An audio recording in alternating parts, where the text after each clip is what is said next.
चलिए तो हम लोग स्टार्ट करते हैं डिस्कशन। ZTS 10 है और टॉपिक कौन से इसमें कवर्ड है, रोटेशनल मोशन और मैग्नेटिज्म में मूविंग चार्जेस वाला पार्ट है ना, और मैग्नेटिक इफेक्ट्स ऑफ करंट वाला। तो स्टार्ट किया जाए from the very first question.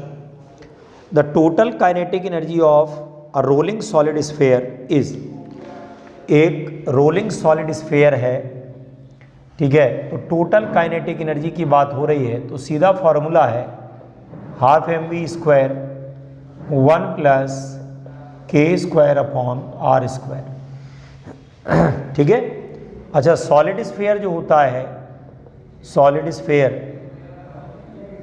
k² upon r² 2/5 होता है, उठा के रख दीजिए तो काइनेटिक एनर्जी कितनी आएगी, हाफ mv² 1 प्लस 2/5, ये आएगा mv² 7/5, तो ये आएगा 7/10 और mv²। आंसर हो गया कि नहीं? ठीक, कौन सा ऑप्शन सही है? फोर्थ वाला। इसके बाद आइए next. A spherical ball of 1 kg mass and radius 3 centimeter is rotating about an axis passing through the center with angular velocity 50 radian per second. Kinetic energy of rotation is, तो ये भी देखिए directly formula based question है। मास दिया है 1 kg का, spherical solid ball है तो मोमेंट ऑफ इनर्शिया 2/5 mr² लगने वाला है, और passing through the centre angular velocity omega दे रखा है 50 रेडियन पर सेकेंड, ठीक। और काइनेटिक एनर्जी ऑफ रोटेशन पूछ रहा है तो रोटेशन की काइनेटिक एनर्जी हाफ आई ω² होती है, ठीक है। 5 mr² और ω² कैंसिल हो गया, 1/5। मास कितना है? 1 kg है। रेडियस, ठीक है, रेडियस दे रखी है 3 सेंटीमीटर, तो 3 × 10⁻⁻² का स्क्वायर, और साथ में आएगा ओमेगा 50 है तो 50 का स्क्वायर, ठीक। क्या मिलेगा यहाँ से? 1/5 और इसका स्क्वायर करेंगे 9 10⁻⁻4 2500 आ जाएगा। अब ये कितना हो जाएगा भाई, 2 जीरो यहाँ से कैंसिल हो जाएंगे तो 10⁻², ठीक है। ये आएगा 25 9 जा तो 225/5 इंटू 10⁻², ठीक है ना।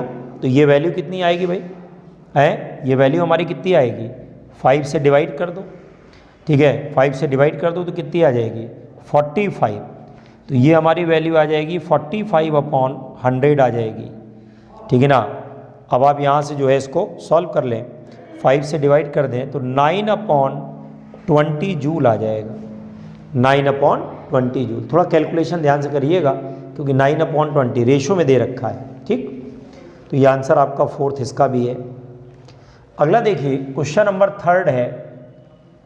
एक मीटर स्टिक है और वो सीधी खड़ी हुई है ऐसे, और इसको यहाँ से गिराया जा रहा है।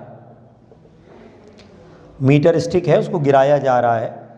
अब जब ये गिर रही है तो बताइए इस वाले एंड की जो वेलोसिटी है वो कितनी होगी? हो गया। इसकी जो लेंथ है वो 1 मीटर है। अब ये देखिए करते क्या है, इसका जो सेंटर ऑफ मास है वो यहाँ से यहाँ आया, ये देखो, ये हमारा 1/2 मीटर आएगा। पूरी मीटर है, मीटर का मतलब 1 मीटर होता है, तो ये कितना हो गया बताइए? ये हमारा जो है हाफ मीटर आया। अब ये देखो यहाँ से ऐसे गिरेगी कि नहीं गिरेगी? गिरेगी। तो पोटेंशियल एनर्जी का लॉस कितना हुआ? पोटेंशियल एनर्जी का लॉस हो गया mgL/2, और इसको बराबर किसके कर देंगे? हाफ आई ω², ठीक। ये देखो 2 से 2 कैंसिल है ना, ये आ जाएगा mgL = I कितना होगा? किनारे से रोटेशन हो रहा तो 1/3 mL², ω², m कट गया, L कट गया, ω² कितना आएगा? 3g/L आएगा। तो ओमेगा कितना आएगा? है √3g/L, और v आएगा ओमेगा × L, तो ये आएगा under root of 3g into L. रख दीजिएगा वैल्यू, तो आंसर आएगा 5.4 मीटर पर सेकेंड। सेकेंड वाला आंसर होगा। इसके बाद आइए फोर्थ वाला क्वेश्चन।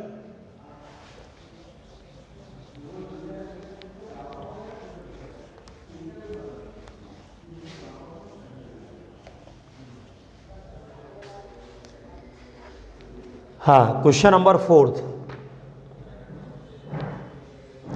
क्या कह रहा है, देखिए फोर्थ वाला question. A wheel is at rest, it's angular velocity increases uniformly and become 60 after 5 second. Omega की वैल्यू 0 से 60 हो रही है और वो हो रही है 5 सेकेंड में। ठीक, क्या पूछ रहा है, टोटल एंगुलर डिस्प्लेसमेंट थीटा पूछ रहा है। तो सबसे पहले omega equal to omega naught plus alpha t, ये आएगा 60। ओमेगा नॉट 0 है, अल्फा टी कितना है 5, तो अल्फा आएगा 60 upon 5, 12 radian per second square. अब दोबारा लगा दीजिए, तो थीटा का फॉर्मूला क्या है, omega naught T plus half alpha T square. तो थीटा क्या निकलेगा, ये 0 है, हाफ अल्फा 12 है और टी कितना है 5, 5 का स्क्वायर 25। ठीक है ना, तो ये कितना आ जाएगा भाई, अल्फा की वैल्यू जो आ रही है वो यहाँ पर हम लोगों ने निकाल ली है ना। और उसके बाद टाइम कितना दे रखा है, 5 दे रखा है, दे रखा है कि नहीं दे रखा है। अब यहाँ से आप सॉल्व कर लीजिए, ये कितना आ जाएगा, 12 हो गया तो 6, तो ये आ जाएगा 150 आंसर। ठीक, अब आइए क्वेश्चन नंबर 5। क्वेश्चन नंबर है 5।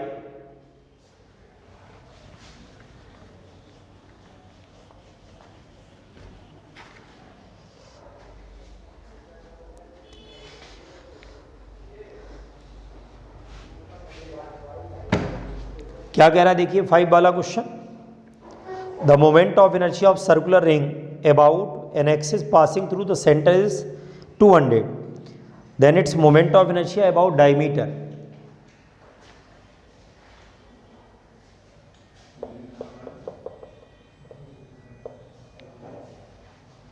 ये कितना होता है, mr स्क्वायर होता है, क्यों, और अबाउट डायमीटर कितना होता है, ये हो गया हाफ mr स्क्वायर। तो जो पहले वाला था उसका हाफ हो गया कि नहीं,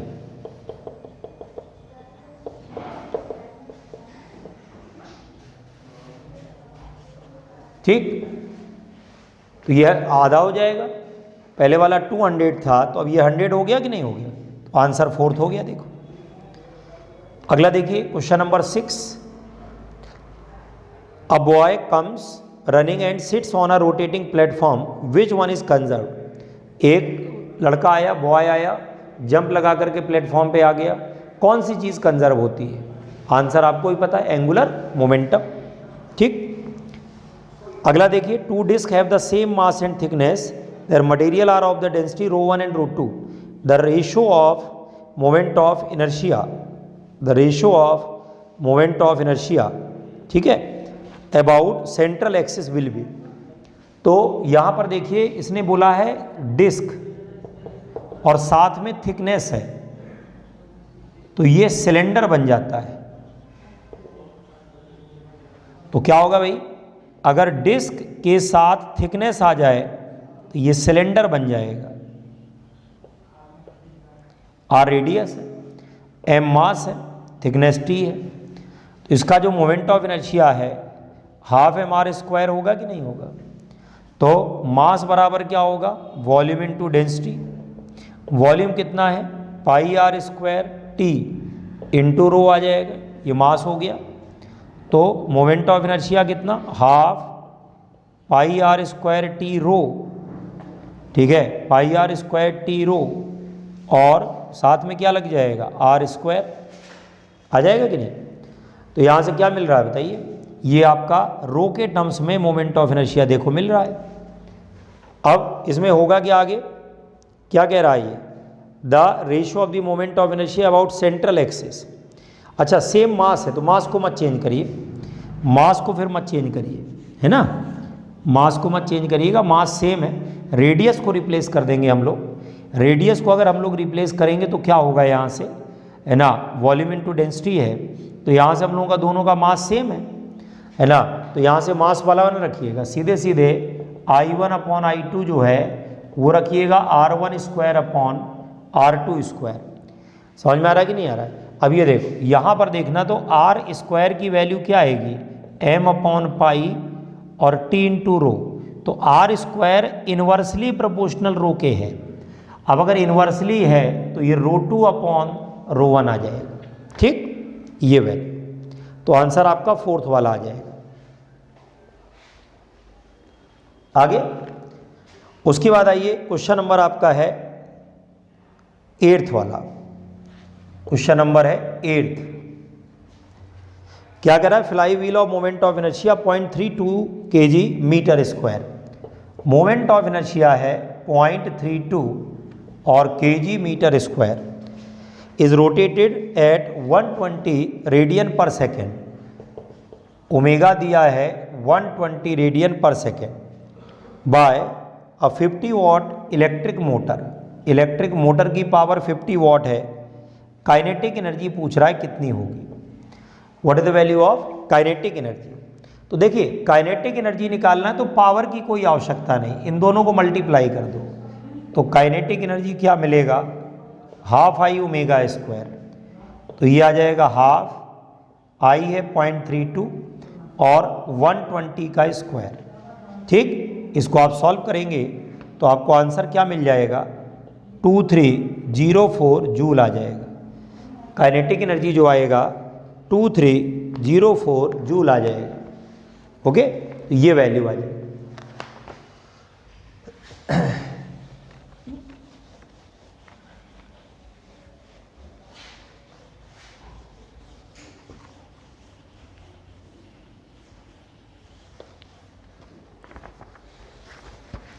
और उसके बाद आइए next 9, a horizontal heavy uniform bar of weight W is supported at its ends by 2 men, ठीक। at the instant one of the men let go of his hand of the rod, the other feels the force on his hand change to। देखिए एक rod है, question number आपका 9th है, इस type का हम लोगों ने क्लास में भी किया है। एक रॉड है ना, और इसका खुद का वेट W है। अब यहाँ पर दो लोग इसको सपोर्ट किए हैं, एक यहाँ सपोर्ट किया हुआ है, एक यहाँ सपोर्ट किया है, ठीक। ये नॉर्मल रिएक्शन है, यहाँ भी नॉर्मल रिएक्शन है, दोनों जगह है। लेकिन अगर इसको हमने हटा दिया यहाँ से, अगर इसको हमने हटा दिया तो ये गिरने लगेगा कि नहीं गिरने लगेगा। ये देखो ये कितना है, L/2 है, टॉर्क कितना लगेगा,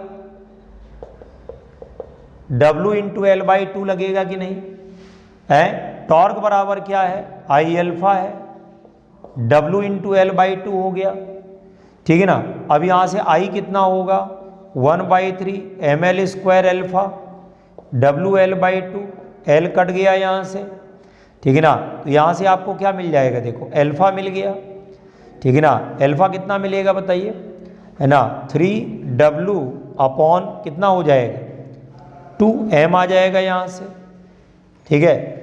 W की जगह चाहे तो आप mg भी लिख सकते हैं, तो 3 है ना, और ये कितना आ जाएगा 3mg अपॉन कितना हो जाएगा 2m, m कट गया है तो अल्फा की जगह 3g अपॉन 2 आ जाएगा, और साथ में एक L भी होगा यहाँ पे आ जाएगा। अब इससे क्या निकाल लोगे बताओ, A निकाल लोगे, अल्फा इंटू आर होता है, अल्फा की जगह 3g अपॉन 2l है, r की जगह L/2 है, तो ये आएगा देखो 3g/4 आ जाएगा, आ जाएगा। अब यहाँ पर देखो नीचे की तरफ देखो mg लग रहा है, ऊपर की तरफ नॉर्मल रिएक्शन लग रही है, और नीचे की तरफ ma हो रहा है। इसको यहाँ ले जाना, इसको यहाँ ले आना, तो ये क्या मिला, mg माइनस ma बराबर m कैंसिल है, g माइनस और 3g/4 बराबर n, तो यहाँ से क्या मिला, नॉर्मल रिएक्शन बराबर है mg/, क्या है 4 है ये वैल्यू।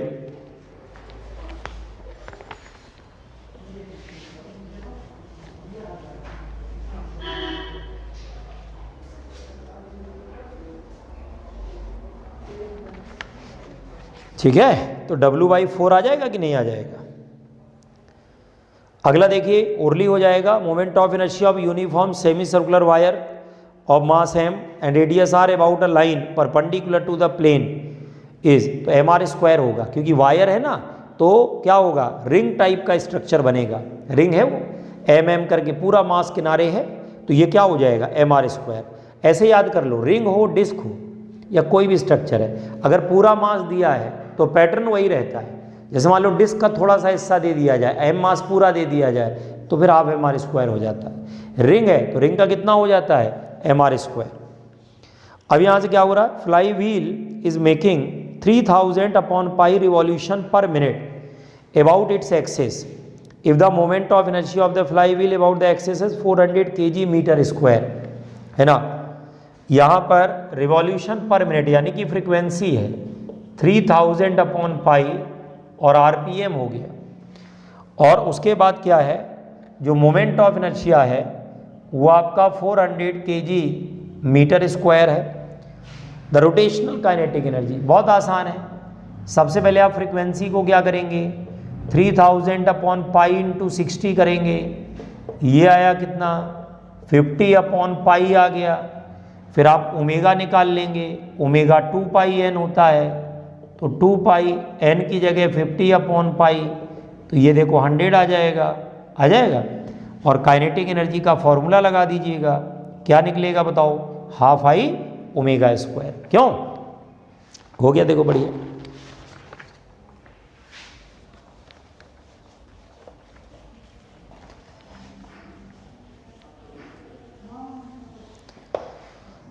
उसके बाद आइए नेक्स्ट में क्या कह रहा है, when a body starts to roll on inclined plane, ऊपर से नीचे रोल कर रही है बॉडी, तो क्या होता है, जो पोटेंशियल एनर्जी है वो किस में कन्वर्ट होती है, तो translational plus rotational kinetic energy दोनों में आती है, रोलिंग है ना। अगला, a body rotating at 20 radian per second is acted upon by constant torque providing a deceleration of 2 radian per second square. At what time the body haves the kinetic energy same as initial value. अब देखिए शुरुआत में यहाँ पे ω0 थी ω0 की नहीं, ये आपका क्वेश्चन नंबर 13 है ना। पहले ω0 थी, बाद में 0 होगी, 0 के बाद वापस उल्टी तरफ ω0 आ जाएगी। जितनी काइनेटिक एनर्जी यहाँ है उतनी हो जाएगी कि नहीं हो जाएगी। देखो रिटार्डेशन हो रहा है, अल्फा निगेटिव है, तो पहले क्या होगा, पहले उसमें 0 होगी और फिर 0 से ω0 हो जाएगी, क्या सेम डायरेक्शन में जिधर अल्फा लग रहा है। तो पहली बार में -α होगा, दूसरी बार में +α होगा। जितना टाइम इधर लगेगा उतना टाइम इधर लगेगा, दोनों का टाइम क्या होगा बोलो, सेम आएगा कि नहीं आएगा, अल्फा दोनों का सेम है। देखो अब यहाँ पर क्या करेंगे, देखो क्या क्या दिया है आपको, जो ω0 दिया है वो 20 रेडियन/सेकेंड दे रखा है, और जो अल्फा दे रखा है वो -2 रेडियन/सेकेंड²। ओमेगा का फॉर्मूला यूज़ करिए, ω0 प्लस फाइनल क्या हो गया 0, इनिशियल 20 t, तो 2t बराबर 20, तो t बराबर 20/2, तो 10 सेकेंड आया कि नहीं आया, क्लियर है कि नहीं, 10 सेकेंड आ गया कि नहीं आ गया, ये वैल्यू नोट करिए इसको।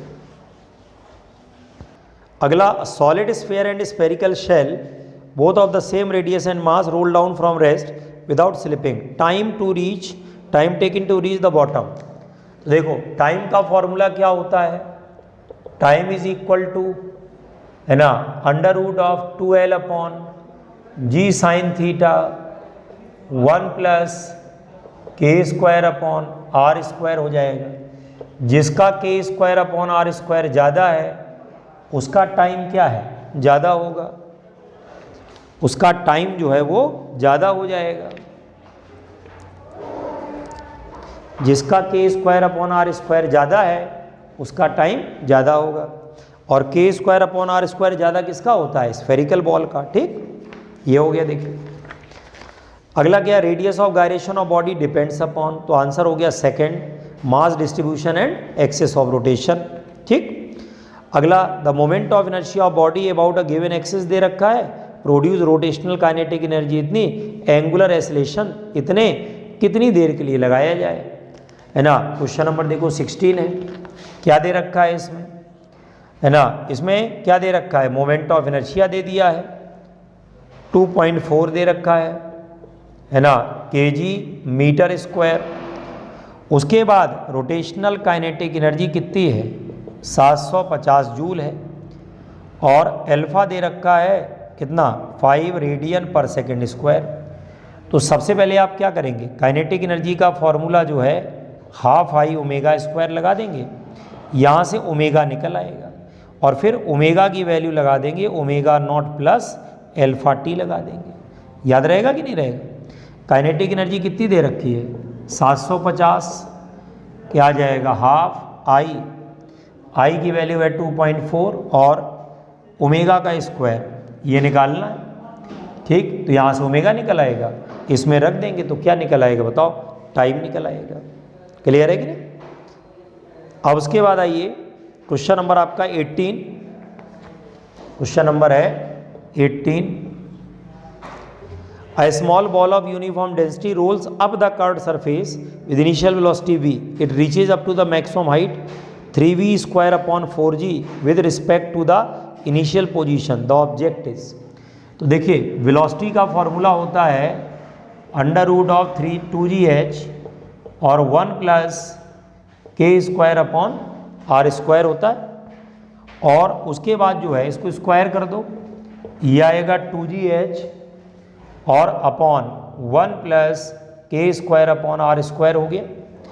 ठीक है, हाइट उसने दे रखी है भाई, यहाँ पे हाइट दे रखी है, देखो ये आएगा v square 1 plus k square upon are square 2g, और हाइट कितनी दे रखी है 3v स्क्वायर अपॉन 4g।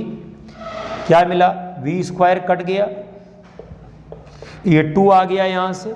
ठीक, तो ये कितना मिल रहा है 1 plus k square upon are square 3/2 है, तो यहाँ से के स्क्वायर अपॉन आर स्क्वायर ये कितना आ जाएगा 1/2, और 1/2 किसके लिए होता है, या तो डिस्क होगा और या सिलेंडर सॉलिड वाला होगा। क्यों, तो आंसर क्या आ गया बताइए, कौन सा स्ट्रक्चर हो गया इसमें, ये जो हमारा स्ट्रक्चर है दैट इज डिस्क। ठीक है ना, डिस्क है आपका structure. Two particles x and y having equal charges after being accelerated through the same potential difference enter a region of uniform magnetic field. Describe circular path of radius r1 r2. The ratio of mass of x and y is. अब same potential difference है ना। Question number आपका 19 वाला है।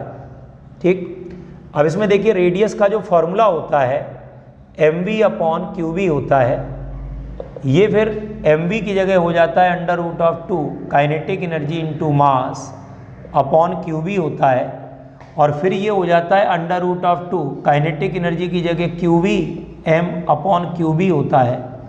तो radius का formula 1 upon क्या होगा, b बाहर under root of 2 vm upon q होता है।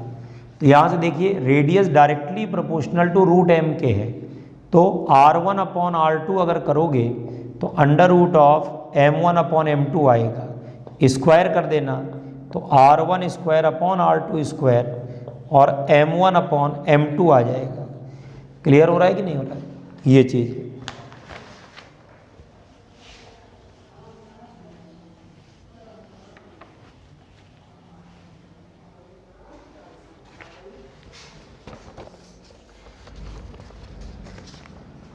ठीक है, इसके बाद आइए next, a proton and a neutron both having the same kinetic energy enter perpendicular into magnetic field B for motion of proton and neutron circular path. Radius जो है RP RD का क्या पूछ रहा है, ये देखिए सेम काइनेटिक एनर्जी, ये वाला लगाइएगा, अभी हम लोगों ने ये लगाया था, तो यहाँ पर क्या होगा आरपी है ना, इसमें जो रेडियस है आपका वो किसका पूछ रहा, प्रोटॉन न्यूट्रॉन, तो R P upon R D बराबर R P upon R D करोगे तो यहाँ पर क्या है, प्रोटॉन न्यूट्रॉन का चार्ज क्या होता है ये आपको पता ही बराबर होता है ना, बस मास अलग होता है। तो अंडर रूट ऑफ क्या आ जाएगा, M P upon M D आ जाएगा। और न्यूट्रॉन का मास प्रोटॉन के मास का डबल होता है, तो R P upon R D 1:√2 आ जाता है। ये हमारा 1/√2 आ जाता है। आ जाता कि नहीं आ जाता? इसका मतलब है कि जो न्यूट्रॉन की रेडियस है वो √2 टाइम्स ऑफ प्रोटॉन की रेडियस हो गई कि नहीं हो गई, ये है। अगला देखिए, a proton neutron alpha particle having same kinetic energy, फिर वही बात, सेम यही वाला है ना, लगाया गया। तो क्या पूछ रहा है ये, रिलेशन क्या होगा किसके बीच में, proton neutron and alpha particle का है। तो कह रहा तीनों का जो रिलेशन है वो बताइए क्या होगा, ठीक है ना। आर पी लिखा हुआ है और क्या लिखा हुआ, आर डी लिखा है और आर अल्फा लिखा हुआ है ना, आर अल्फा है वो, तो आर अल्फा है। तो क्या पूछ रहा है, रेडियस का रेशो क्या होगा। तो देखो सेम क्वेश्चन हो गया एक तरीके से, आर पी आर डी का तो रेशो हमने निकाल लिया, अल्फा का और ले लो। अगर मान लीजिए आपको तीनों एक साथ निकालने हैं तो आर डी आर अल्फा ले लो, आर डी और आर अल्फा ले लो, ठीक है ना। आर डी आर अल्फा ले लो, चार्ज ऊपर नीचे आ जाएगा तो क्यू अल्फा ऊपर क्यू डी नीचे। और मास में क्या होगा, मास सेम में आ जाएगा, मास न्यूट्रॉन ऊपर और मास अल्फा नीचे। तो क्या मिला यहाँ से, R D R alpha, R D R alpha क्या मिला बताओ, ये मिल जाएगा क्यू अल्फा। अल्फा का चार्ज 2e होता है, इसका e होता है। न्यूट्रॉन का मास 2m होता है, इसका 4m होता है। क्या मिला यहाँ से, e से e कट गया, तो ये वैल्यू कितनी आ जाएगी बताओ, ये आ जाएगी √2/1 आ जाएगी कि नहीं आ जाएगी। अब ये देखो, इसका डिनोमिनेटर इसके न्यूमरेटर से मैच कर रहा है कि नहीं कर रहा है, तो तीनों को एक साथ लिख सकते हो, R P R D R alpha 1:√2:1, मतलब अल्फा का और प्रोटॉन का सेम है, न्यूट्रॉन का अलग है, ठीक। तो ये रेशो हो गया। देखो अगला देखिए, क्वेश्चन नंबर आपका 22, क्वेश्चन नंबर आपका 22 है।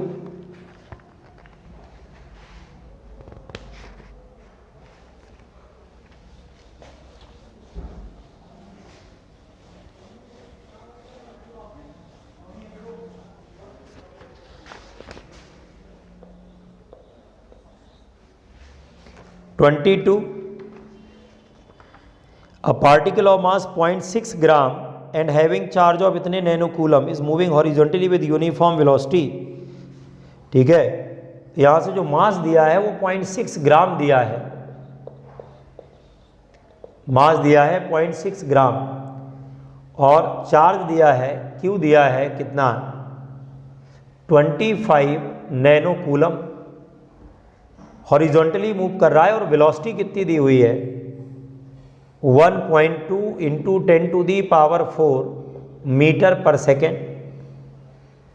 और value of magnetic induction is, magnetic field पूछ रहा है, ठीक। हॉरिजॉन्टली मूव कर रहा है, वेलोसिटी इतनी दी है और क्या कह रहा है ये कि इसमें मैग्नेटिक फील्ड कितना प्रोड्यूस होगा, what is the value of produce magnetic field, ठीक है। तो ये आप वैल्यू आप यहाँ से निकाल लें कितनी होगी, चार्ज दे ही रखा है। अब देखिए इसमें बहुत सिंपल सा तरीका आपको बताते हैं, बहुत सिंपल सा तरीका। और तरीका इसका क्या होता है देखो, ठीक है ना। तरीका इसका देखो क्या है कि भाई चार्ज पार्टिकल जब मूव करेगा, जब चार्ज पार्टिकल मूव करेगा, ठीक है ना, तो in a uniform magnetic field then the value of magnetic induction is, horizontally move कर रहा है। इसका मतलब क्या हो रहा है कि इसमें दो फोर्स लगेंगे, एक mg लगेगा और एक कौन सा वाला लगेगा, qv भी लगेगा। और ये कांस्टेंट वेलोसिटी, मतलब दोनों एक दूसरे को क्या करेंगे, कैंसिल करेंगे कि नहीं करेंगे। तो यहाँ से mg बराबर किसके आएगा, qvb। मास कितना दिया है, 0.6 ग्राम दिया है, 10⁻³ g 10 है। q चार्ज कितना है, बोलिए 25 नैनो कूलम -9। वेलोसिटी ये दे रखी है 1.2 10⁴ और मैग्नेटिक फील्ड हमको निकालना है, ठीक। अब ये कितना मिलेगा बच्चा, यहाँ से 0.6 हुआ तो ये 2 बार जाएगा, ठीक है ना। और उसके बाद देखिए सब ले आइए इधर, तो मैग्नेटिक फील्ड कितना मिल जाएगा यहाँ से, मैग्नेटिक फील्ड मिल जाएगा 10⁻⁻² अपॉन ये आ जाएगा 50, है ना, और उसके बाद क्या मिल जाएगा 50 हो गया, और 10 टू दी पावर कितना है, ये 4 है, ये -9 है, तो ये कितना हो गया 10⁻⁻5 हो गया। अब ये कितना हो जाएगा भाई, ये 10⁻³ आ जाएगा, ऊपर गया तो 1000 हो जाएगा अपॉन 50, तो ये आ जाएगा 20 आ जाएगा कि नहीं आ जाएगा। ठीक, अगला देखिए, straight section P Q of circular lies along the x axis x equal to -a/2 x equal to +a/2 the magnetic field due to the section P Q at a point x बराबर +a। तो देखिए इसमें है क्या कि एक wire को जो रखा गया है 23 में, वायर को जो रखा गया वो एक्स एक्सिस में रखा गया है ऐसे, और कहाँ से कहाँ तक रखा गया है, वायर को जो रखा गया है ना, ये x है ये y, ये +a/2 तक है, ये -a/2 तक है, और फील्ड पूछ रहा है यहाँ पर कितनी दूर पे पूछ रहा है बताओ, a। तो वायर के सामने वाले पॉइंट पर फील्ड 0 होता है ना, आइडियल क्रॉस आर होता है ना, तो यहाँ पर सामने अगर कोई पॉइंट है तो उसका फील्ड 0 होता है। अगर सामने कोई पॉइंट है तो उसमें जो फील्ड होता है वो क्या होगा बेटा, 0 आएगा, the field will be 0। Okay, किसी भी क्वेश्चन में अगर वायर के जस्ट सामने कहीं पर फील्ड पूछ लिया जाए तो ये वैल्यू हमारी 0 होती है, द वैल्यू इज 0। ठीक, अगला देखिए, इसमें magnetic moment of current carrying loop इतना है, magnetic field at a point on the axis at a distance of 1a, a means angstrom I think होगा यहाँ पे, कितना होगा। तो इन्होंने क्या दे रखा है कि जो मैग्नेटिक मोमेंट दे रखा है लूप का, जो मैग्नेटिक मोमेंट लूप का है वो गिवन है। ठीक है ना, जो लूप है उसका मैग्नेटिक मोमेंट दे रखा है, ये 24 वाला है।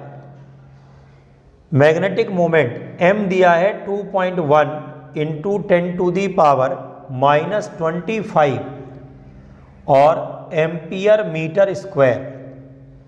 तो magnetic field at a point on the axis, है ना, मैग्नेटिक फील्ड पूछ रहा है और डिस्टेंस जो दे रखी है 1a लिखा है, तो आई थिंक एंगस्ट्रॉन्ग है ये। ठीक है, अब इसमें करेंगे क्या कि मैग्नेटिक मोमेंट का लगा देंगे फॉर्मूला, करंट इनटू एरिया, तो ये आएगा 2.1 10⁻⁻25। समझ में आ रहा है कि नहीं आ रहा, लूप का इतना दे रखा है। अब करंट जो है हमारा, है ना, मैग्नेटिक में इतना, हाँ, करंट इनटू एरिया है।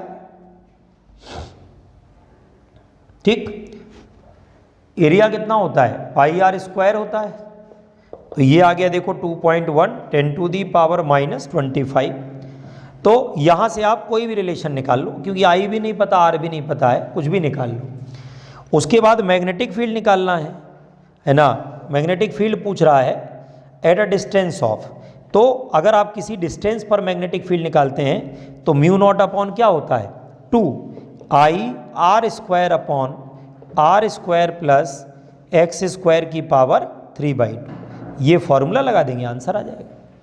सबसे पहले क्या करेंगे, सबसे पहले हम लोग यहाँ से IR² एक साथ निकाल लो, चलो एक साथ मिल जाएगा, बड़ा अच्छा रहेगा। हालांकि R² तो अपने को चाहिए होगा तब भी, है ना, IR² यहाँ पे रख सकते हैं, है ना, और ये वैल्यू रख देंगे। मैग्नेटिक मोमेंट पूछ रहा है और डिस्टेंस कितनी दे रखी है, 1 एंगस्ट्रॉन्ग दे रखी है, तो यहाँ से आपको निकालना पड़ेगा। x की वैल्यू दे रखी है ना, और मैग्नेटिक मोमेंट दे रखा है इसमें। ठीक है, तो ये आप इसमें दो फॉर्मूले एक्चुअली लगेंगे, है ना, दो फॉर्मूले इसमें लगने वाले हैं। ठीक, अच्छा, इसके बाद आइए 25, क्वेश्चन नंबर है 25। क्वेश्चन नंबर है 25। 25 में क्या कह रहा है, a battery is connected between 2 points A and be on the circumference of, ठीक है ना, of a uniform conducting of a uniform conducting ring of radius r and resistance capital R. One of the arcs AB of the ring subtends an angle theta at the center. Value of magnetic induction at the center due to the current in the ring. देखिए ring है या कोई भी regular structure है, सब में answer एक ही जैसा आता है इसका। जैसे मान लीजिए इसमें करंट कहीं से आया दो पार्ट में टूट गया और यहाँ से चला गया। अब ये मान लो यहाँ पे थीटा एंगल बन रहा है। कौन सा एंगल बन रहा है बोलो? थीटा। अब ये आई करंट है तो ये I1 R1 I2 R2, ध्यान से सुनिएगा। R यहाँ पर रेजिस्टेंस है, रेडियस नहीं, रेडियस R है स्मॉल वाली। अब ये देखो ये दोनों पैरेलल में है, जितना ऊपर उतना नीचे, पैरेलल में है, दोनों का V सेम होगा। ये जो पोटेंशियल डिफरेंस होगा दोनों का ये सेम होगा। अब यहाँ देखिए I1 R1 और ये हमारा I2 R2 है। अब यहाँ से क्या करेंगे? I1 R1 बराबर किसके है? I2 R2। ये L1 है, ये हमारा L2 है। तो यहाँ पर क्या मिलेगा बताओ? I1 L1 I2 L2 आएगा कि नहीं आएगा? जो रेजिस्टेंस होती है वो लेंथ के प्रोपोर्शनल होती है। तो जो I1 L1 होता है वो I2 L2 के बराबर होता है। और I और L जानते हो क्या होता है? करंट एलिमेंट बोलते हैं इसको। क्या बोलते हैं इसको? Current element. तो जितना मैग्नेटिक फील्ड ये डेवलप करेगा उतना ये डेवलप करेगा। अब ये देखो ये क्लॉकवाइज है, ये कैसा है? Anti clockwise. तो इसका जो फील्ड होगा वो इनवर्ड होगा, इसका आउटवर्ड होगा। तो नेट फील्ड यहाँ से क्या मिल जाएगा बोलो? ज़ीरो मिल जाएगा कि नहीं मिल जाएगा? Net field will be zero. ठीक, चलिए तो zero for all values of theta. Theta कुछ भी रखें, थीटा के अलावा कोई भी रेगुलर स्ट्रक्चर हो, जैसे हेक्सागन है, स्क्वायर है ना, तो इन सब में भी आंसर वही जीरो आता है अगर सेंटर पे निकालें तो। A straight wire of length pi square metre is carrying current 2 ampere and the magnetic field due to its is measured at a point 1 centimetre from it. If the wire is to be bent into a circle and is to carry the same current, the ratio of the magnetic field at the centre to that obtained in the first case would be. ठीक है, अब देखिए कितना बढ़िया question है। Question में क्या कह रहा है इसमें? क्वेश्चन में ये कह रहा है ये कि एक वायर है उसकी लेंथ पाई स्क्वायर है। ये देखिए एक वायर है उसकी लेंथ पाई स्क्वायर है और उसके यहाँ पर पी पॉइंट पर जो फील्ड है, मान लो straight wire length is carrying current and magnetic field due to its measured at a distance 1 centimetre from it. ठीक है ना। If the wire is bent, अब ये देखो 1 सेंटीमीटर मिडिल पे है ना, मिड पॉइंट पर, the ratio of the magnetic field at its centre to that obtained in the first case would be. ठीक है, तो ये 1 सेंटीमीटर दूर यहाँ पर मैग्नेटिक फील्ड आपको निकालना है। समझ में आ रहा है कि नहीं आ रहा है? तो यहाँ पर क्या करेंगे आप? दोनों तरफ से इसको मिला देंगे। ठीक है ना, ये यहाँ से भी इसको मिला दीजिए और यहाँ से भी इसको मिला दीजिए, है ना। आधा आधा मान लेते हैं, L/2 L/2। ये एंगल इधर से भी क्या होगा, है ना, अल्फा ले लो, इसको भी अल्फा ले लो या फाई ले लो, जो लेना चाहो। इधर से भी फाई होगा, इधर से भी फाई होगा। अब मैग्नेटिक फील्ड का फॉर्मूला जानते हो ना आप, वायर का क्या होता है?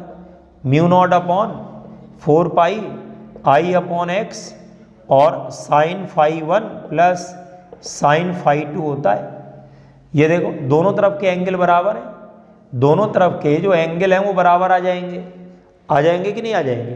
तो यहाँ से क्या लिख दोगे? b आ जाएगा μ0 अपॉन 4 पाई और I/x 2 sin φ आ जाएगा। ये पहली इक्वेशन हो गई। जब इसी वायर को सर्किल में आप घुमा दोगे तो क्या होगा? सर्किल में घुमाने पर क्या होगा? ये रेडियस हो गया। आ रहा समझ में कि नहीं? ये हमारा क्या हो गया बोलो? रेडियस हो गया।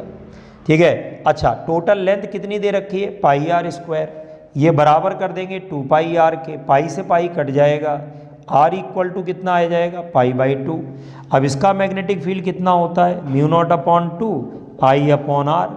तो μ0 अपॉन 2 I/r की जगह π/2 कट गया। देखो तो ये आ जाएगा μ0 I/π आ जाएगा। ये सेकंड वाला हो गया, वो फर्स्ट वाला है। दोनों को उठा करके यहाँ पे रखना पड़ेगा। आ रहा समझ में कि नहीं आ रहा? ठीक है ना। ये 1 सेंटीमीटर यहाँ पे दे रखा है। ठीक, ये वैल्यू दोनों का रेशो, ये B1 हो गया, ये मान लो B2 है, दोनों का आप रेशो निकाल लीजिए, आंसर आ जाएगा। ठीक, चलिए उसके बाद आइए नेक्स्ट, अगला क्वेश्चन है, उसके बाद आइए, the magnetic field at the centre of coil of n turns bent in the form of square of side 2L current current I is। ठीक, एक टर्न की है और स्क्वायर के फॉर्म में किया, 2L उसकी लेंथ है ना, ये है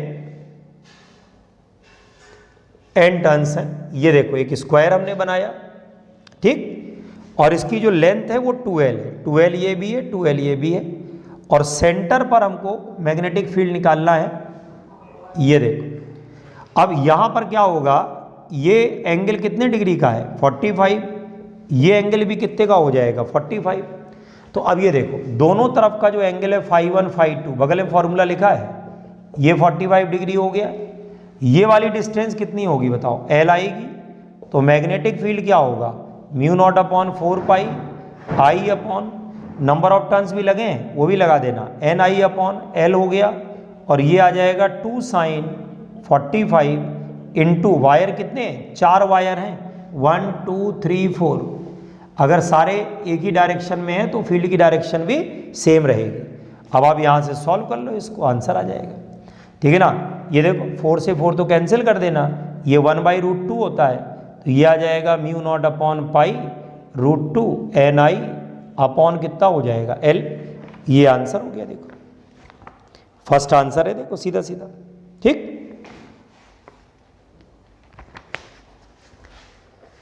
हो गया, इसको थोड़ा कैलकुलेट करना था, पहले वाले करना पड़ेगा। अब उसके बाद आइए next, 2 concentric coplanar circular loops of radii R1 R2 carrying current of respectively I1 I2 in opposite directions, the magnetic induction at the centre of loop is half that due to I1 alone at the center if R2 is equals to 2R1, the value of I2 upon I1 is। अब देखिए दो concentric, question number है 28, दो concentric loops हैं, ये देखो दोनों का सेंटर सेम है, ये जो रेडियस हमारी है अंदर वाली की R1 है ना, R1 R2 क्या R2R लिख लो सीधे, ये R हो गई, ये 2R हो गई, ठीक। अब दोनों में सेम नहीं है, सॉरी, इसमें I1 करंट है और इसमें करंट I2 है, समझ में आ रहा है, और दोनों में ऑपोजिट डायरेक्शन में, एक में क्लॉकवाइज एक में anti clockwise. The magnetic induction at the centre is half to that of I1, है ना, I1 का जितना होना चाहिए उसका हाफ हो रहा है, ठीक है ना, I1 का जितना होना चाहिए उसका ये हाफ हो रहा है। तो देखो जो पहला वाला मैग्नेटिक फील्ड I1 का होना चाहिए ये आ जाएगा कितना, म्यू नॉट अपॉन 2, और I1 अपॉन R1 की जगह R हो जाएगा। दूसरी बार में जो फील्ड होगा वो कितना आ जाएगा बताओ, दूसरी बार में होगा, दोनों को माइनस करोगे तो म्यू नॉट अपॉन 2, है ना, और ये कितना हो जाएगा I1 upon R minus I2 upon 2R आ जाएगा। जो B2 है वो B1 अपॉन 2 है, mu naught upon 2 I1 upon R minus I2 upon 2R। अब इसमें यहाँ से क्या करोगे, B1 की जगह ये उठा के रख दो, आ रहा समझ में, ये आपका क्या हो गया 2 कट गया, B1 की जगह आ गया mu naught upon 2 I1 upon R, ये आएगा म्यू नॉट और अपॉन R बाहर ले लो, I1 माइनस I2/2, ये देखो mu naught cancel, R cancel, क्या मिल गया बताओ,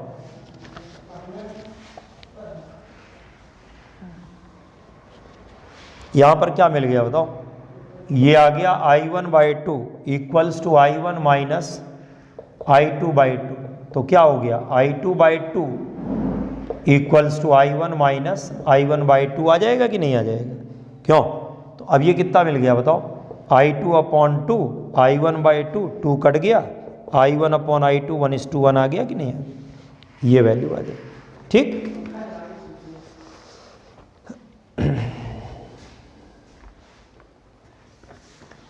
अब उसके बाद आइए क्वेश्चन नंबर है 29, two infinite length wire carries current 8 ampere and 6 ampere respectively है ना, and placed along x and y axis, magnetic field at the point P 0,0, D, ठीक है ना। तो देखिए ये कह रहे हैं कि यहाँ पर क्या है, दो इनफाइनाइट लेंथ की वायर हैं, 8 और 6 एम्पियर का करंट कैरी कर रही हैं। एक एक्स एक्सिस में रखी है, ये देखो ऐसे बना लो, एक वायर एक्स में है, एक वायर किस में है, वाई में है, ठीक। और एक में करंट जा रहा है देखो 8 एम्पियर का, और एक में करंट जा रहा है 6 एम्पियर का, मान लो इसमें इधर जा रहा है, इसमें इधर जा रहा है। अब ये पूछ रहा है कि मैग्नेटिक फील्ड बताओ डी वाले पॉइंट पर क्या होगा, ऊपर। तो डी मतलब जेड एक्सिस में, समझ लो 0,0, डी यहाँ ऊपर होगा कहीं पे, इस जगह पे, ये देखो यहाँ पे होगा। तो इसका और इसका देखो, अगर इसका ऐसे है तो ये इधर की तरफ आएगा और इसका इधर जाएगा, मतलब दोनों के जो फील्ड होंगे ना, एक का मान लो इधर है B1, तो एक का इधर आएगा B2, और दोनों का रिजल्टेंट ये B आ जाएगा कि नहीं। और ये जो B आएगा ये अंडर रूट ऑफ क्या आ जाएगा, B1 square plus B2 square आ जाएगा कि नहीं आ जाएगा। अब जो B1 आएगा लॉन्ग वायर का कितना निकलेगा, μ0/2 I1 8 हो गया अपॉन D आ जाएगा। और इसी तरीके से B2 आ जाएगा, तो μ0/2 6/D आएगा, अंडर रूट करके सॉल्व कर लीजिए, आंसर आ जाएगा, ठीक। वैसे भी साफ दिख रहा है, 8 और 6 का अगर करोगे तो 10 आएगा, और नीचे 2 लगा है तो 5 बचेगा, ऊपर बचेगा कि नहीं बचेगा। 8 और 6 का कितना होता है, पाइथागोरस लगाओगे तो ये जो आता है आपका 10 आता है।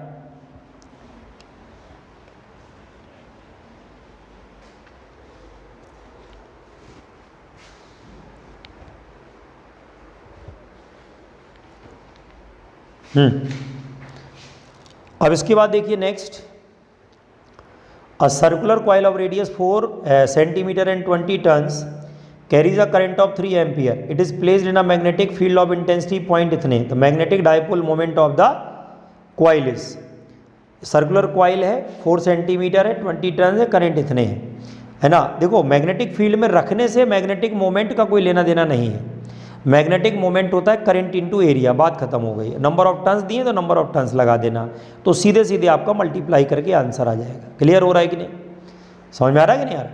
इसमें क्या होगा बताइए, n दिया है 20 और करंट दिया है कितना 3, तो ये आ जाएगा 60 और इंटू πr² लगा दीजिएगा, ठीक है ना। तो ये आपका क्या आ जाएगा बताइए, निकल आएगा मैग्नेटिक मोमेंट, ठीक। डाइपोल मोमेंट का फॉर्मूला क्या बोला मैंने, ये बोला है NIA, ये लगाना, और एरिया की जगह क्या लगा दोगे, πr² लगा दोगे, बस, ठीक। अगला देखिए, moving coil galvanometer has n number of turns in a coil of effective area A. It carries a current I. The magnetic field B is radial. The torque acting on the coil is. A moving coil galvanometer has n number of turns. तो देखो NIAB होता है, समझ में आ रहा है कि नहीं आ रहा। तो सीधा सीधा ये फॉर्मूला है, इसमें और कुछ नहीं करना है।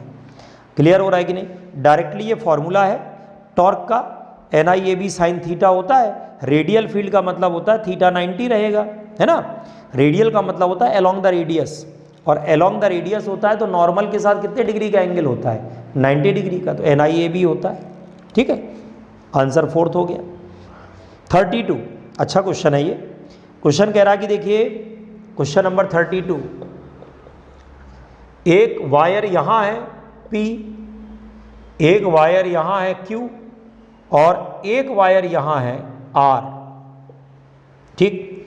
अब हो गया रहा है कि P वाले पर नेट फोर्स पूछ रहा है, P वाले पर नेट फोर्स। देखो इसमें और इसमें करंट की डायरेक्शन ऑपोजिट है, तो ये रिपेल करेंगे, और इन दोनों में सेम है तो ये अट्रैक्ट करेंगे, तो दोनों का रिजल्टेंट फोर्स ये जाएगा बीच में, याद रहेगा।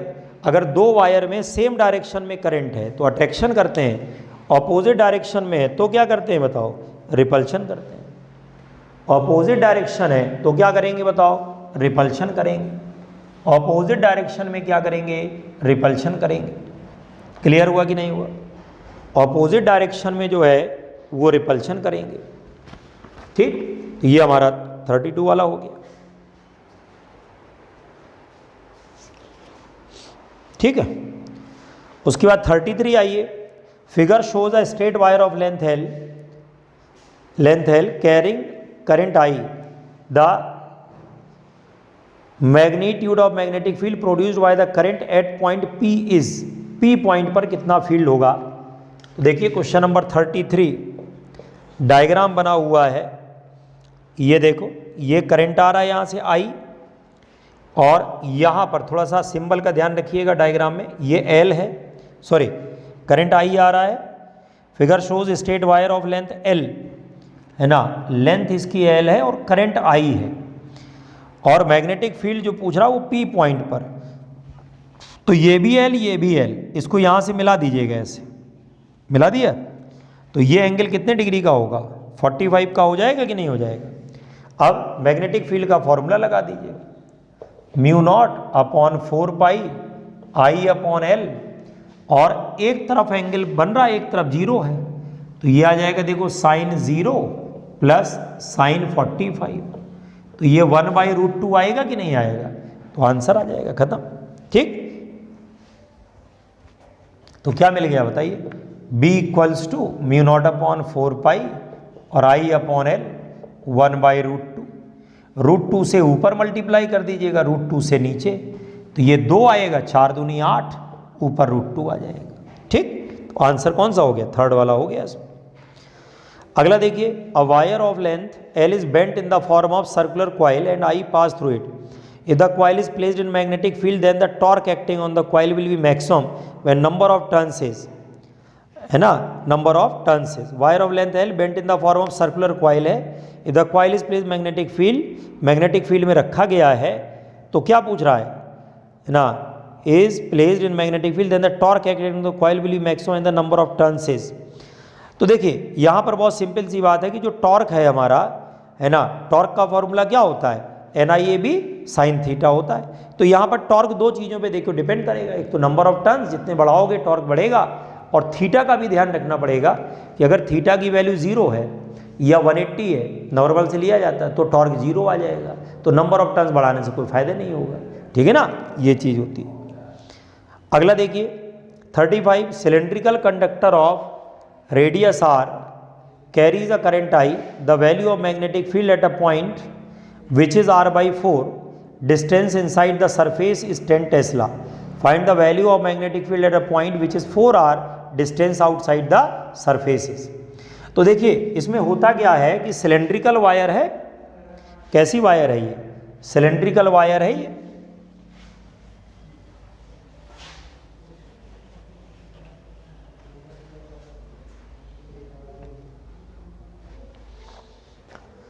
सिलेंड्रिकल वायर है। सिलेंड्रिकल वायर में क्या होता है कि जैसे ये सिलेंड्रिकल वायर है, अब इसमें करंट फ्लो हो रहा है आई मान लो, अंदर आर डिस्टेंस है मान लो, तो जो मैग्नेटिक फील्ड होता है, मैग्नेटिक फील्ड जो होता है, सॉरी मैग्नेटिक फील्ड अंदर वाला जो होता है वो क्या होता है, म्यू नॉट अपॉन, है ना, 2 pi I R upon are की पावर 2r², सॉरी ये कैपिटल आर है, ये तब लगाते हैं जब r लेस देन r होता है, और दूसरा क्या होता है म्यू नॉट अपॉन 2 पाई और i अपॉन r होता है, ये कब, जब r ग्रेटर देन r होता है। तो लगा दीजिए आंसर आ जाएगा, B1 अपॉन B2 का रेशो आ जाएगा।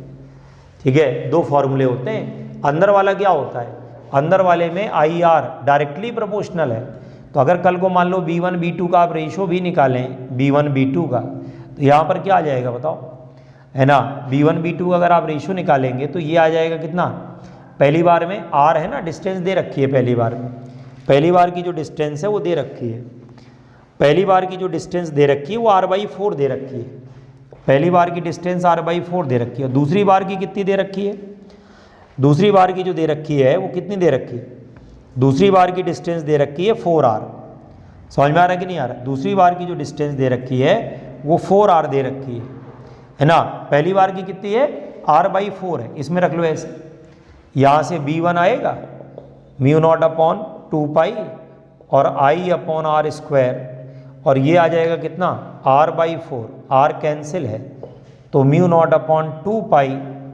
और ये आ जाएगा कितना I अपॉन 4r आ गया, और दूसरी बार में क्या होगा, v2 equal to mu naught upon 2 pi I upon सीधा सीधा 4r आ जाएगा डिस्टेंस की नहीं आ जाएगी, है ना।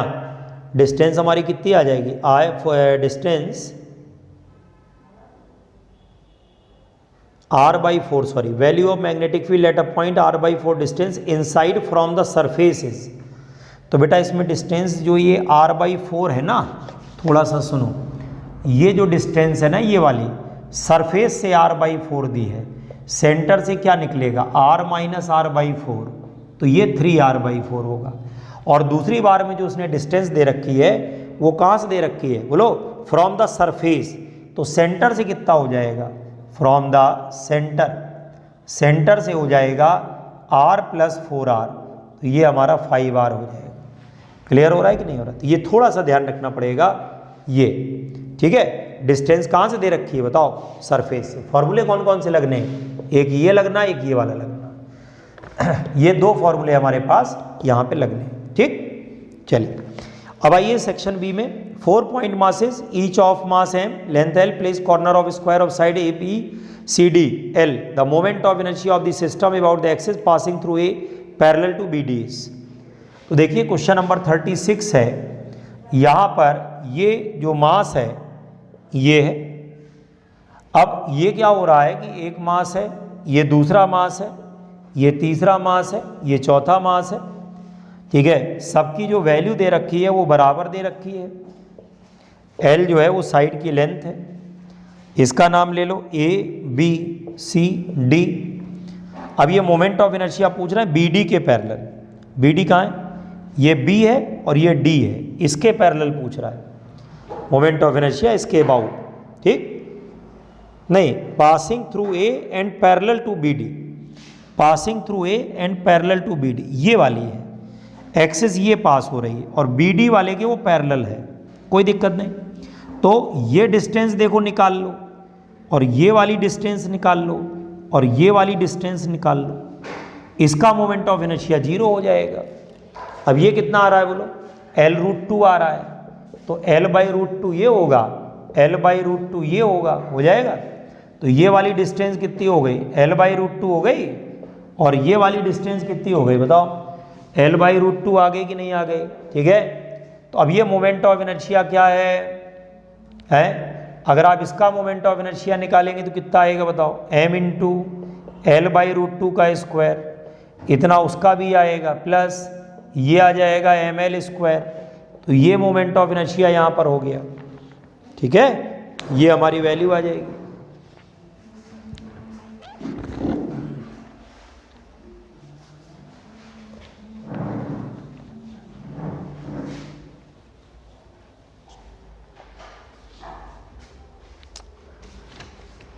हो गया, तो तीनों को आपस में ऐड कर दीजिए, आंसर आ जाएगा, ठीक है। कितना आ जाएगा ये आ जाएगा देखो ml² / 2 प्लस ml², कैंसिल हो गया कि नहीं, तो ये आ जाएगा 2ml², ये वैल्यू आ जाएगी।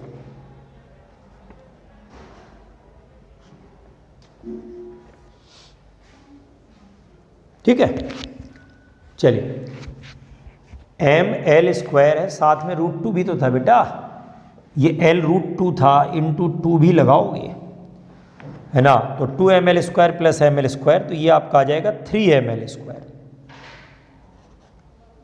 ठीक, सही, तो ये आपका हो जाएगा 3ml²।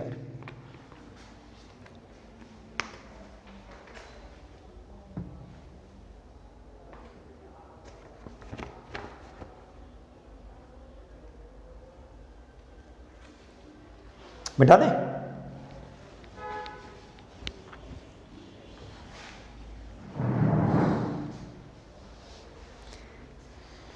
इसके बाद आइए next, a thin circular ring of mass m, radius r is rotating about an axis with a constant angular velocity, 4 object each of mass m are kept gently to the opposite ends of the perpendicular diameter of the ring, the angular velocity of the ring will be। देखो बहुत बढ़िया question है, यहाँ पर एक ring है, इसका जो पहले मोमेंट ऑफ इनर्शिया रहा होगा mr² रहा होगा।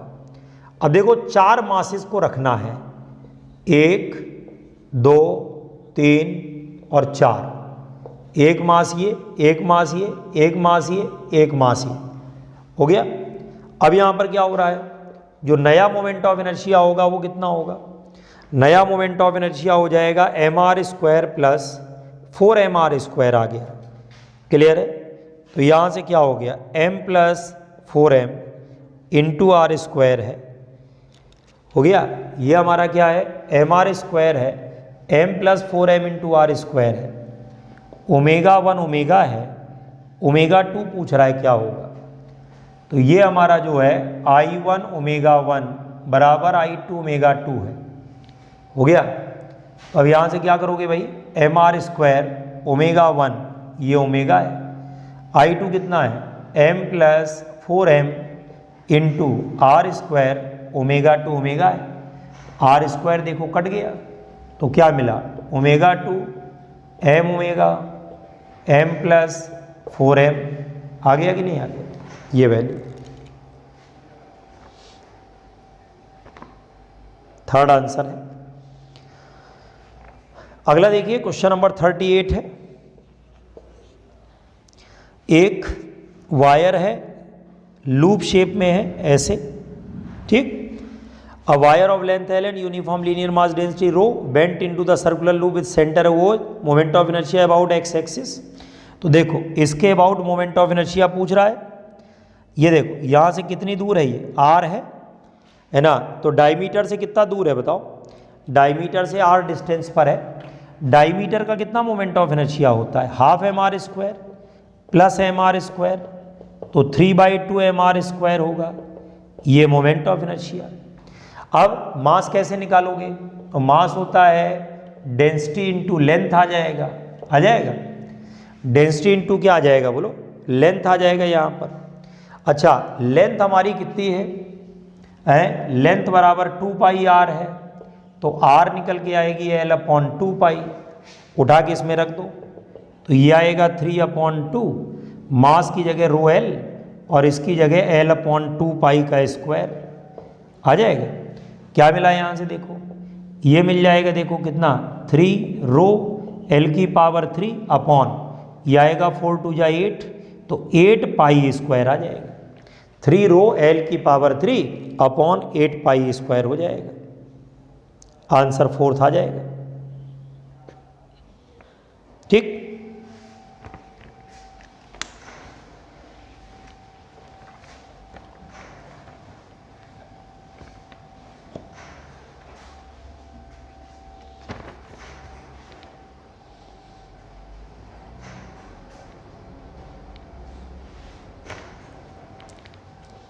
उसके बाद आइए next, O is the centre of an equilateral triangle ABC, F1 F2 and F3 are the 3 forces acting along the sides AB BC and AC shown in the figure. What should be the magnitude of F3 so that the total torque about O is 0? Question number है 39। Question क्या कह रहा है कि इस तरीके से एक ट्रायंगल बना हुआ है, यहाँ पर जो है ये हमारा F1 है और ये देखो F2 हो रहा है यहाँ से, और तीसरा वाला जो फोर्स है वो F3 यहाँ लग रहा है, ये सेंटर हो गया यहाँ से, ठीक। अब ये देखो ये डिस्टेंस यहाँ से, ये यहाँ से, ये यहाँ से, ये भी R मान लो, ये भी R मान लो, ये भी R मान लो। अब इसका टॉर्क कितना होगा, F1R एंटी क्लॉकवाइज, इसका कितना होगा F2R, और इसका कितना हो जाएगा F3 इंटू R हो जाएगा कि नहीं हो जाएगा। क्यों भाई, जितना टॉर्क ये लोग लगाएंगे है ना, नेट कह रहा 0, जितनी डिस्टेंस ये परपेंडिकुलर होगी उतनी ये होगी, उतनी ये होगी, होगी कि नहीं होगी।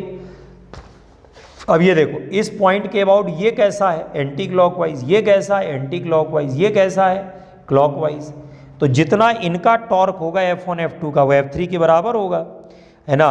R तो यहाँ से देखो कट जाएगा, तो F3 बराबर किसके आएगा, F1 प्लस F2 के आ जाएगा, F1 प्लस F2 के आ जाएगा।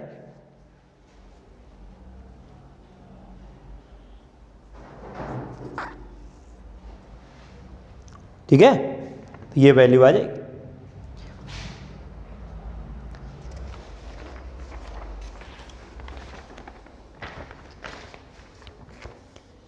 अगला देखिए 40, what is the moment of inertia of uniform square plate of mass M and edge a about one of its diagonal. Answer 1/12 ml square होता है ma स्क्वायर डायगोनल में। Answer second. A thin uniform ring is rolling down an inclined plane, inclination 30 without slipping, linear acceleration।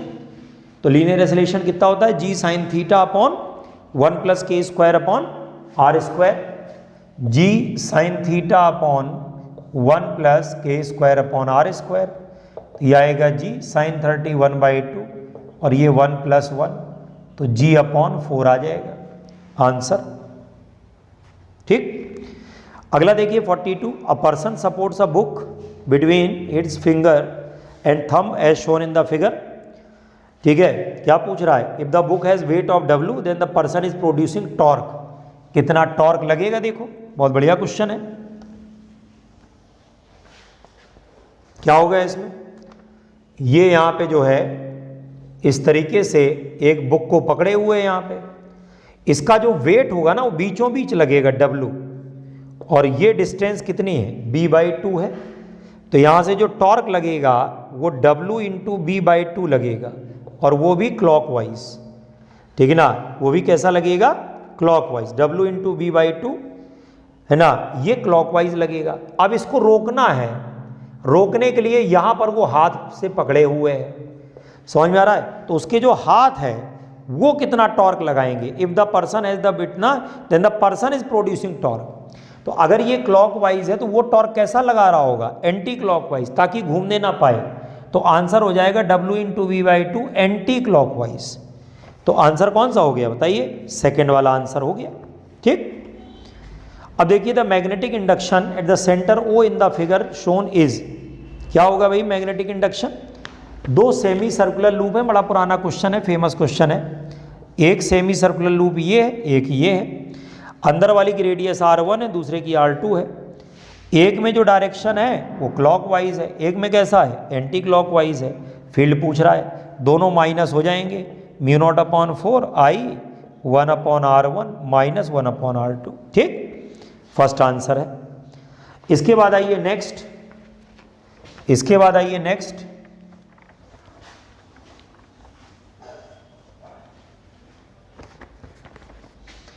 Next क्या है कि ये loop ऐसे घूम के चला गया, ये देखो ये है, ये जो लूप है वो ऐसे देखो, यहाँ से वायर आई, ये घूम के ऐसे चला गया ये। ठीक, ये लगभग ऐसे है, ये ऐसे गया, घूमा, चला गया। ठीक है। अब ये पूछ क्या रहा है कि मैग्नेटिक फील्ड बताइए कहाँ पर, सेंटर पे कितना होगा। तो देखो वायर का जो फील्ड है ये बाहर की तरफ होगा, और इसका जो फील्ड है ये भी बाहर होगा। तो दोनों के फील्ड आपस में क्या हो जाएंगे, ऐड हो जाएंगे। वायर का फील्ड कितना होगा, μ0/2 पाई, और यहाँ पर कितना होगा I/R, प्लस लूप का कितना होगा μ0/2 I/R। μ0/2 I/R कॉमन ले लो, 1/π प्लस 1 हो जाएगा। ठीक,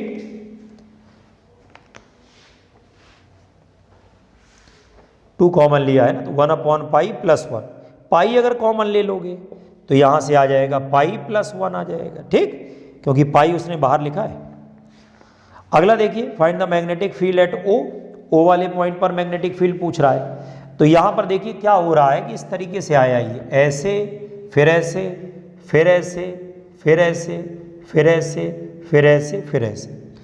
ठीक ना, तो पहले देखो ये ऐसे है, फिर ये ऐसे, फिर ये ऐसे, और ये फील्ड पूछ रहा है यहाँ पर कितना होगा, ऐसे करके ये यहाँ पे आर्क बना हुआ है, I करंट है, I।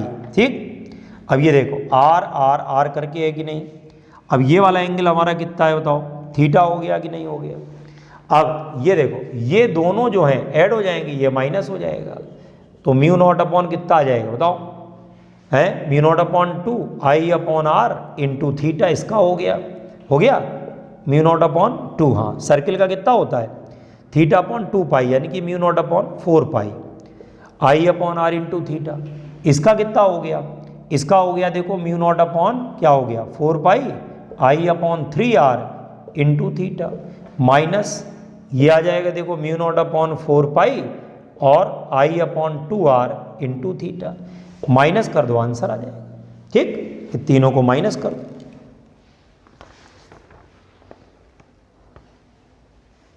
अगले वाले में देखो क्या है,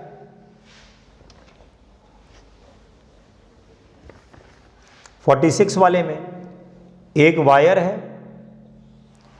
और एक लूप ऐसे रखा हुआ है ये, ठीक, और करंट की जो डायरेक्शन दे रखी है वो दोनों में सेम दे रखी है, ठीक है।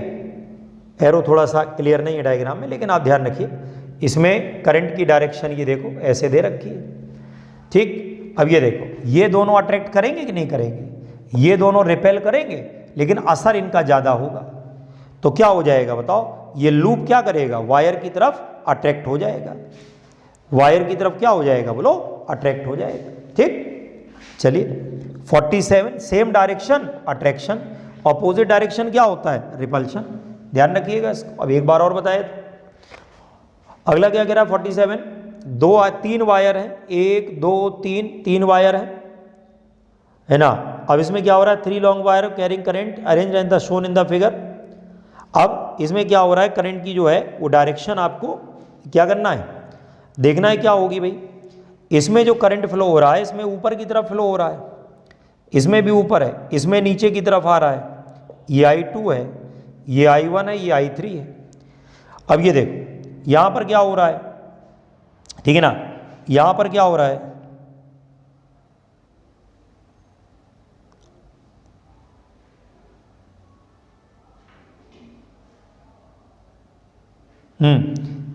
इसमें जो है, ये जो है इसमें ये क्या करेगा बोलो, रिपेल करेगा, ये सॉरी है ना, अपोजिट डायरेक्शन है, ये दोनों क्या करेंगे, ये भी रिपेल करेंगे। ये F1 हो गया, ये F2 हो गया, ये F1 माइनस क्या हो गया बोलो, F2 आ गया कि नहीं आ गया। डायरेक्शन जो है इनमें F1 माइनस क्या हो जाएगा बोलो, F2 हो जाएगा कि नहीं हो जाएगा, ठीक है। फिर से समझ लो, ये दोनों अपोजिट डायरेक्शन, ये दोनों अपोजिट डायरेक्शन, दोनों क्या करेंगे बोलो, रिपेल, दोनों क्या करेंगे, रिपेल, माइनस कर दो, आंसर आ जाएगा, ठीक।